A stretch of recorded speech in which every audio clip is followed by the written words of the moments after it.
বলো সাবস্ক্রাইব, বলো লাইক। এই তোমার জন্য নাকি নিপু আলহামদুলিল্লাহ যাও।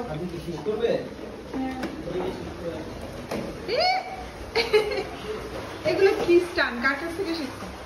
কি স্টান এগুলা? এগুলো কি স্টান? কার থেকে শিখছো এই দাঁড়াই চালানো?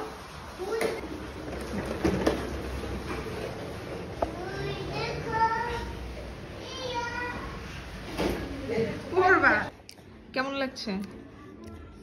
তো একটু টক লাগলো, একটু মজা লাগলো না? একটু মজা লাগলো না? না, খালি টক লাগলো। হ্যাঁ এটা কি আবার? স্ট্রবেরি লোকটা ভালো না, টক দিছে। এটা পাওয়ার ব্যাংক। তুমি খাও, আরেকটু খাও, আরেকটু খেয়ে বলো কেমন। খুব মজাই। মজাই? আবার মজা লাগতেছে? আবার টকও লাগতেছে?